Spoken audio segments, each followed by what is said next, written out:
కులకంపు ఎంత ప్రమాదకరమైనదంటే ఈమె ఉదాహరణ. అమ్రాపాల్కి 6 పోస్టులు ఇచ్చింది. ఏంటిది? జిహెచ్ఎంసీ కన్వీనర్ గా కాటా అమ్రాపాల్ రెడ్డి, ఈమె ఇంటి పేరు కాటా, ఈమె పేరు అమ్రాపాల్ రెడ్డి. ఇక జాయింట్ మెట్రోపాలిటిషన్ కమిషనర్ గా Amrapali Reddy, HMDA managing director గా అమ్రాపాల్ రెడ్డి, ఇక Musi river front managing director గా Amrapali Reddy, HGCL incharge project director గా Kata Amrapali Reddy, Hyderabad outer ring road commissioner గా కాటా అమ్రాపాల్ రెడ్డి. అమ్రాపాల్ కంటే ఎంతో మంది సీనియర్లు ఉన్న 6 కీలకమైన శాఖలు, ఆ కీలకమైన బాధ్యతలు అమ్రాపాల్ రెడ్డికి ఇచ్చింది. మొత్తం రెడ్డిలను ఎక్కడికక్కడికి పోస్టింగ్లలో పెట్టి ఇది ప్రజాపాలన కాదు రెడ్డిల పాలన అని చెప్పకని చెప్తున్నారు రేవంత్ రెడ్డి.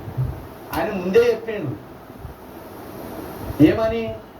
రెడ్డిల జేబుల్లోనే అన్ని పార్టీలు ఉండాలి, రెడ్డిలు మాత్రమే రాష్ట్రాన్ని పరిపాలించాలి, రెడ్డిలకు మాత్రమే భూమి ఉండాలి చెప్పిండు ముందే. మనకే సిగ్గు లేకుండా ఎస్సీ బీసీ ఎస్టీలు ఓట్లేసిండు కాంగ్రెస్.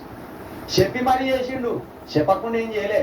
నాకు కులపిచ్చునేది రా బాబు, నేను రెడ్డిలు అంటేనే పడిసత్తా, అందులో కూడా పేద రెడ్డిని ఎవరిని కూడా దగ్గర రానియా, ధనిక రెడ్డిలకు మాత్రమే నా ఇంట్లోకి ఆహ్వానం ఉంటుంది అని చెప్పి మరి చెప్పుతోటి పెట్టినంత పని చేసినా కూడా సిగ్గులేని ఎస్సీ బీసీ ఎస్టీలు అంతా కలిసి రేవంత్ రెడ్డికి జెండా బట్టి రేవంత్ రెడ్డి వెనకనే పోయి రేవంత్ రెడ్డిని లీడర్ని వేసింది.